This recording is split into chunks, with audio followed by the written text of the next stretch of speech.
Hi, I'm Joel Bloom, president of New Jersey Institute of Technology. At NJIT, we believe that not only our students, but all citizens need to be informed about the issues facing higher education. As New Jersey's Science and Technology University, NJIT is proud to support the important programming produced by the CAUCUS Educational Corporation and their partners in public television.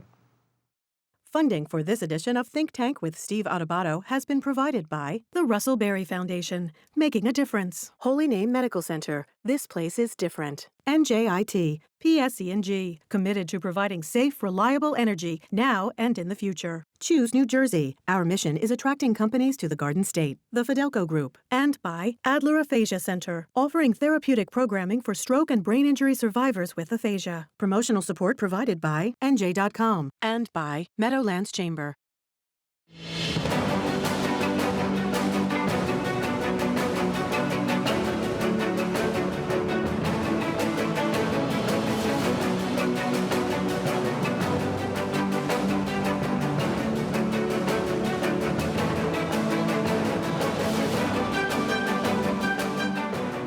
Welcome to Think Tank. I'm Steve Adubato. This is a very distinguished and thoughtful panel, making a difference every day in their work, talking about creating communities of inclusion. What does that mean? We're about to find out. Let me introduce you to some special folks. She was with us in one-on-one, I'll get that out. But now she's back in this panel discussion. She is A. Dorian Murray Thomas, founder and CEO of a great organization called She Wins. Karen Monroy is founder and CEO of Ability to Work. Lorna Henkel is board member of First Friends of New Jersey and New York. And finally, Melina Garcia is founder and executive director of Union City Music Project. I want to thank all of you for joining us. Let's clarify this. All of you are winners of what has called the Russ Berrie Award for Making a Difference. It is a great organization. The Berrie Foundation runs that event. It's up at Ramapo College as we speak right now. And I've been honored to host that event for about 20 years. All of you, if you were telling someone, what did you win? You're the winner of the award for making a difference. How do you describe it? I describe it as Russ Berrie taking the time to see what small individual organizations, nonprofits, contributors do that's significant, that's pioneering, and that larger corporations maybe could take and pay attention to. That's right. So they highlight and spotlight, the efforts, I think in hopes that other people will say, hey, there's something really cool going on here, we should pay attention. Well said. And so here's what we're gonna do. I'll give you a chance to talk about your organizations, but first thing is, when I looked at the description of the show, creating communities of inclusion, each one of your groups does that. Your nonprofits tries to do that in one way or another. What is it, a community of inclusion, A, and B, how do you and your organization, She Wins, help to create it? I think a community of inclusion is kind of implicit in the name, right? It's a community that includes everyone.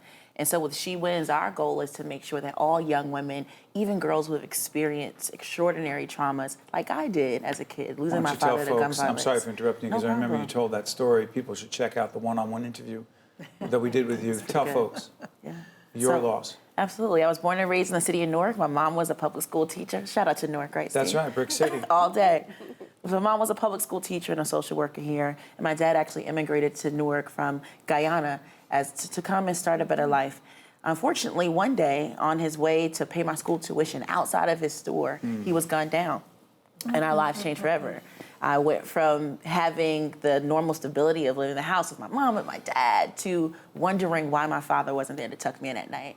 What I would find as an adult is that 50% of all adults have went through some kind of trauma, or what's commonly known as an adverse childhood experience. ACEs, adverse childhood experience. Absolutely, absolutely. And so within She Wins, our goal is to really target young women in the city of Newark, girls who share my story, who either lost a parent or sibling to violence, or affected by some form of trauma, or simply say, you know what, I know that being in a place where I can be empowered to be myself, and not only be myself, but help solve the issues that most affect my life. And they become included in the community. There we go. Pick up from there, Melina, your organization, describe it, and connect it again to inclusion in the community.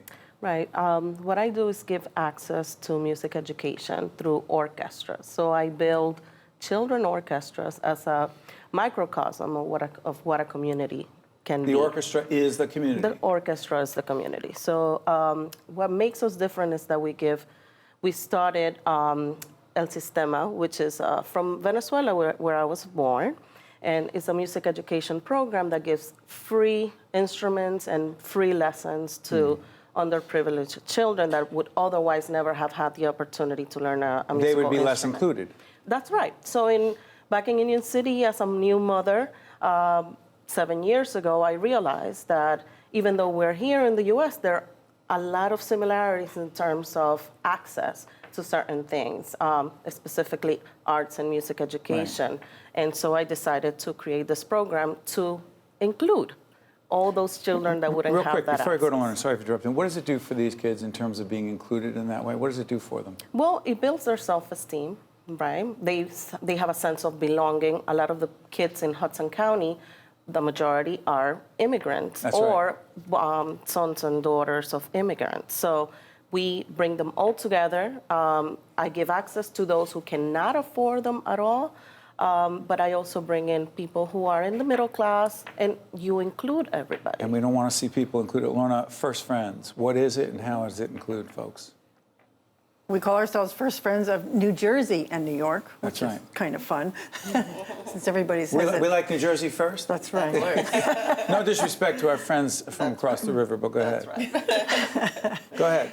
But we have sort of three prongs. We have volunteer visitation of people, immigrants, who are detained in our detention centers, which are 3 county jails, Hudson, Essex, and Bergen County jails, and a for-profit Elizabeth Detention Center in Elizabeth. And so we have several hundred people who will go and visit people who are there. So that is an effort at inclusion and welcome. In some ways, I think of it more as welcome. Then when people are released, we try to help them be resettled. That is, in some ways, more difficult because having a community receive and welcome someone is the same problem you're all going to be speaking about in some ways because I guess, we're not always neighborly and we all often, we might really say hi to our neighbor and stuff, but these neighbors will need a lot more help. Hold on one second, I want to clarify. They have broken criminal laws or civil laws? Civil. Let's clarify that. There are some people who go, what's the difference? There is a difference.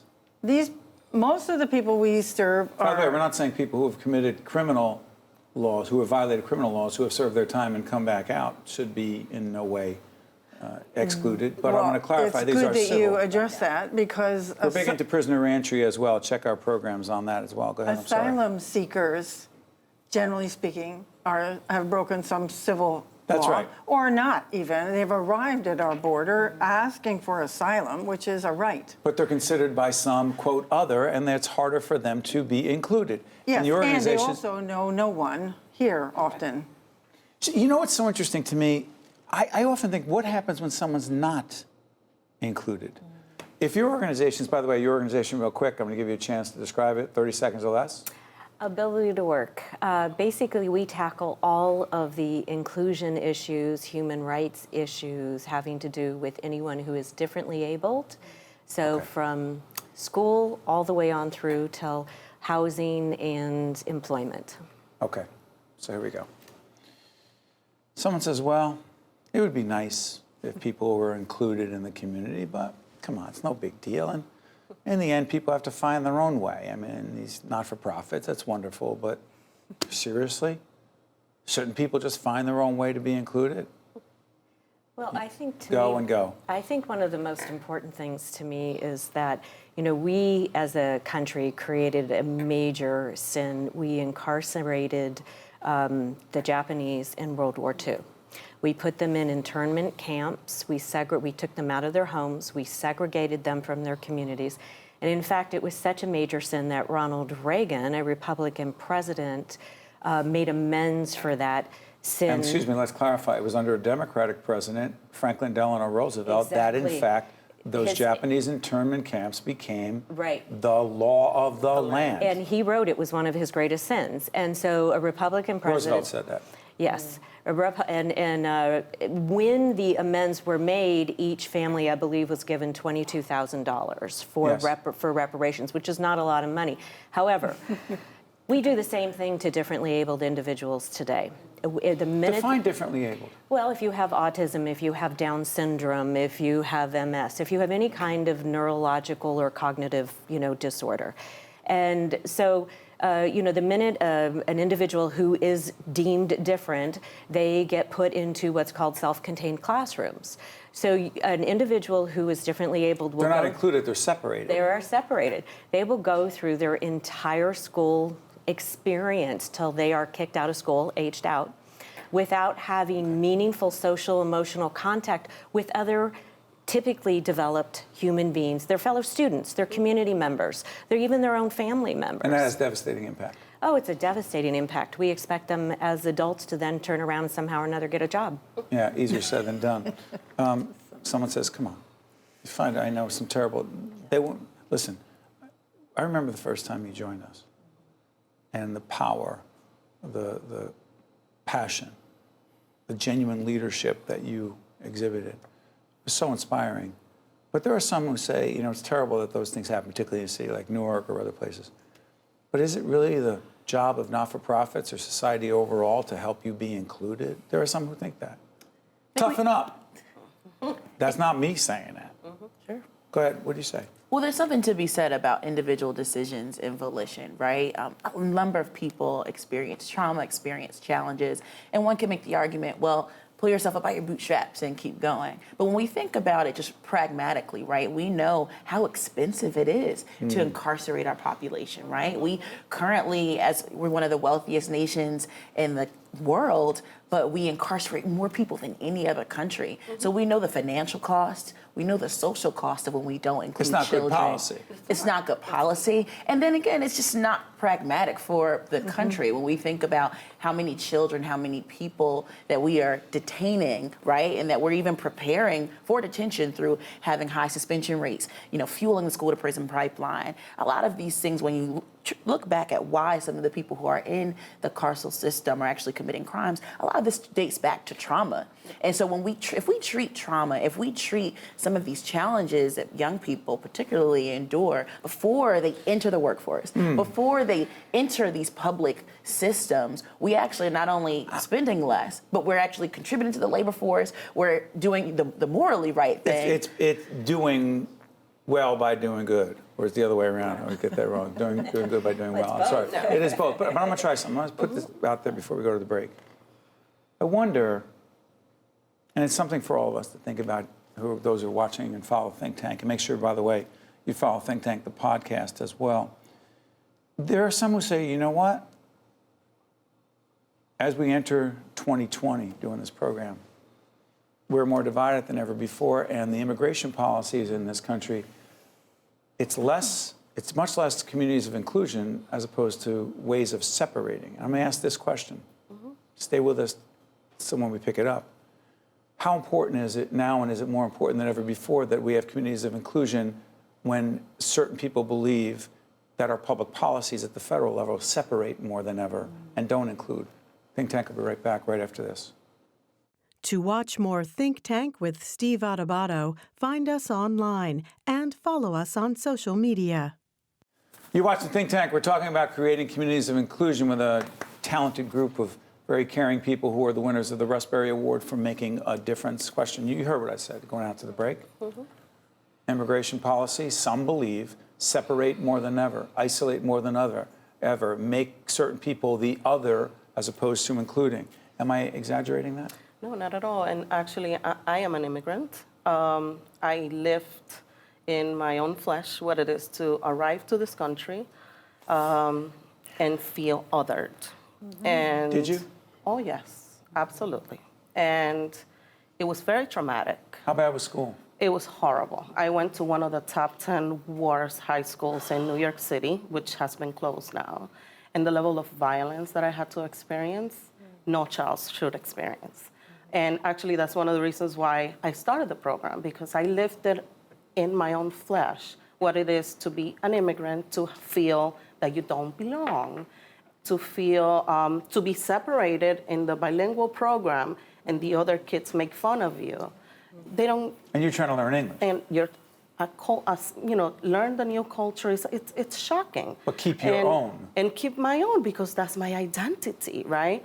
And while I have been here 27 years, it's still very painful to see that it hasn't evolved. It has not? It has not evolved. I live in Union City, New Jersey, and whenever, as a nonprofit, I go elsewhere in New Jersey and they hear Union City and they know that it's predominantly Hispanic, It is.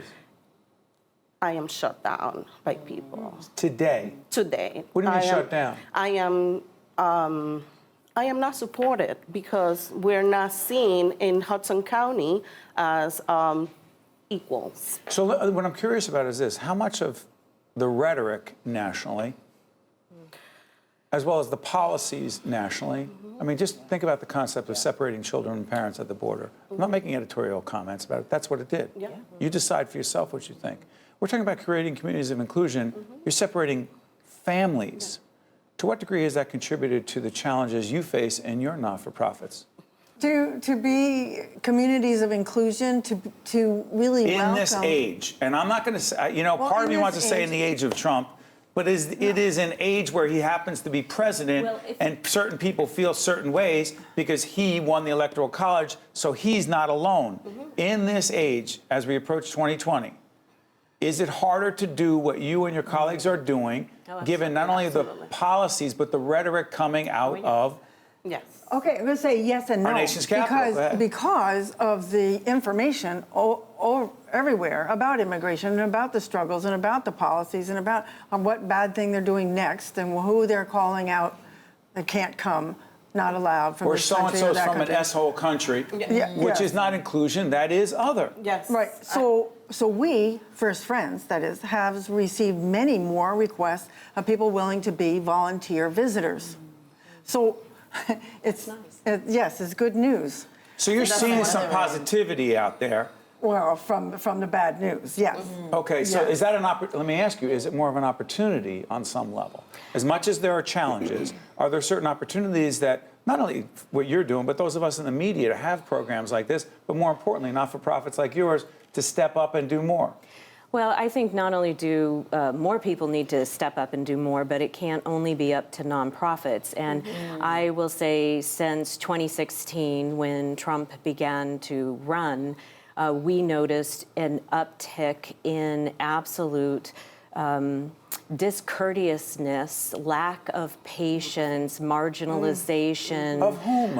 Of an individual who is differently abled. So I'll give you a real. We're not even talking about immigrants. Excuse me for interrupting. Yeah. You are now not even talking about immigrants. You are not talking about race. You are talking about those who are challenged with, say, autism. Yeah. What would that have to do?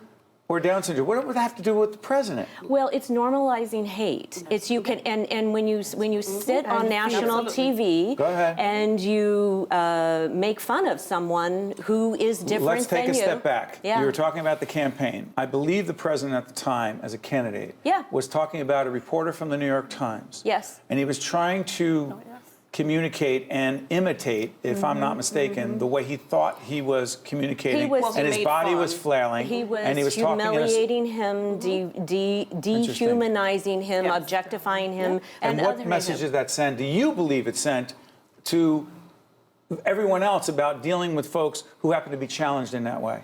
Well, I can tell you from the experience as a parent myself, because my son has autism, and as an experience with other parents who have autism.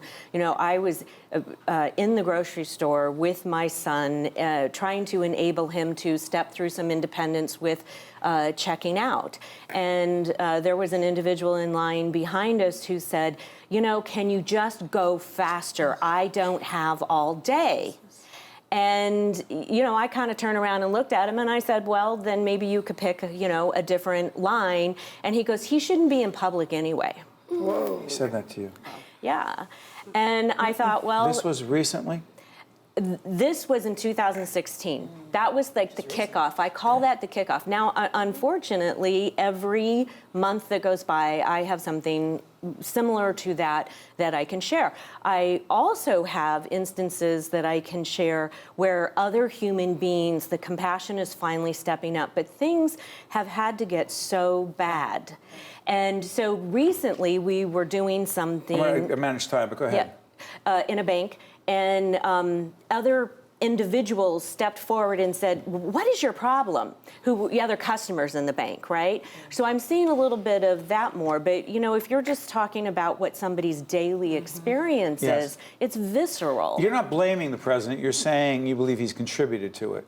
I'm saying he's opened He doesn't the door. force people to act the way they act, but does he send the message? Does he send the message that there's nothing particularly terrible about it? And we have to think about who's watching, right? Yeah. We have children. Children are seeing these images, they're taking in these messages, and they're, you know, embodying it or they're resisting. And so one of the things that I love about the work that I do is that our young people, our young women, they're resistors. Right? They're not only advocating for it to help combat, you know, gun violence in their community, help affect and contribute to the challenges of sexual assault, a number of things that women go through. But they're also in our summer leadership program and our after-school program. We're having conversations about the president and the rhetoric that he uses against different able people, the rhetoric he uses against immigrants. And so we have to not only think about how young people are taking these messages in, but they also are being a part of the solution. You know, I'm sorry for interrupting. I'm thinking about this. Again, it is so difficult when you do, particularly think tank, when you're talking about these large issues, to not bring the president into it because he has such a strong influence in this. As we're talking about this, I'm thinking about when he was a candidate and mocking people's appearance, physical appearance, disproportionately women. Men as well, but women, their physical appearance. Yeah. I'm also thinking recently where he was mocking the young woman who was involved in the climate change movement. I think she was only 16 years of age. Say her name again? She's on the Greta. Greta, yeah. I think, and if I'm wrong, please correct me, I think he was mocking her presentation style, and because I think she does deal with certain issues. And so, she has Asperger's. Thank you so much, Georgette. Yes. But here's the point I'm raising. For those who don't condemn, I don't care, we don't care at public television how you vote, what your ideology is. But if we're good and decent people, not to condemn those actions, does that not contribute to communities of exclusion? Absolutely. Please. Absolutely. Well, I'm glad you mentioned advocacy because that is where I think we can have a great effect. For immigrants, fear is one of the motivations that has the president has increased. When you spoke about internment of Japanese, because we were afraid. We're afraid of what the Japanese would do during the war because they, quote, weren't really Americans. Well, it's the same thing he's saying about, you know, Mexicans and Hispanics. Not really Americans. No, they're even worse than that. They're criminals and rapists. He will argue that he's talking about illegal. Right, but he says, he generalizes Mexicans to mean even all Hispanics. But go back to creating communities of inclusion, because we're going to be accused of turning this into a program, a referendum on Trump. But the reality is, what is the opportunity? That's what I'm interested in the couple minutes we have. Go ahead. Well, for one thing, the detention centers and the jails, we are attempting to get civilian review boards and to work toward having better conditions, having ICE live up to its standards. And there are opportunities at freeholders meetings to push for that. So that is inclusion in an interesting way of having the public come out. For advocacy, which is your organization's involved in that as well. Yes, yes. And also, as I mentioned before, when people are resettled or we attempt to resettle, one individual, turns out, what do you know, this person has to get a job. This person has income from the government for 3 months, say. This person wants to have their children come from overseas and join them, and they have to get an apartment. They have to furnish an apartment. They need all kinds of help for job training. And you see people stepping up. You see more people stepping up to try to be helpful and include folks more. Do you see it more? A little, but we are seeing that we have to help organize this. And yes. We have to have young people at the table, Go right? ahead. If we talk about inclusion, we can't just include, the general public and young people in talking about the problems, but we have to include them in finding the solutions, right? And so we talk about a Greta. She is one of millions of young people from here in the city of Newark, right? I mean, our young people, and she wins, they give over 500 hours of service every year. They've reached more than 1,500 people in the city of Newark, and they're not an anomaly. Young people have to be at the table and disrupting and resisting against these issues because they're the future and they are the solution. You know what? You're at the top of that list. You need to know that. And it's no disrespect to anyone here because we are honored by all of you being with us. Let me tell you something. The reaction we got to the one-on-one interview that we did with you, the reaction we're going to get from this program, keep doing what you're doing. You're making a difference every day. People can complain all they want, but all of you are making a difference. The Berrie Foundation is proud, I'm sure. Thank you. Stay right there. That's it. I'll get this out for this edition of Think Tank. But I want to make sure that you catch something called Think Tank. It's the podcast. Where is it? On Apple Podcasts and Google Play. You can hear conversations just like this, but also there's going to be additional exclusive commentary only available on Think Tank, the podcast. So watch us here, listen to us online, but remember, most importantly, make sure that you think for yourself. I'm Steve Adubato. See you next time. Think Tank with Steve Adubato has been a production of the CAUCUS Educational Corporation. Funding has been provided by the Russell Berrie Foundation, Holy Name Medical Center, This Place is Different, NJIT, PSC&G, Choose New Jersey, the Fidelco Group, and by Adler Aphasia Center. Promotional support provided by NJ.com, Small News, Big News, True Jersey. And by Meadowlands Chamber, building connections, driving business growth. Transportation provided by Airbrook Limousine, serving the metropolitan New York, New Jersey area. When it comes to you and your family's health care, transparency is key. At Holy Name Medical Center, we believe in creating an environment where patients can be educated and informed so they can get the most out of their health care. As New Jersey's healthcare industry continues to evolve and change, Holy Name remains committed to providing patients with high-quality, accessible, and affordable health care.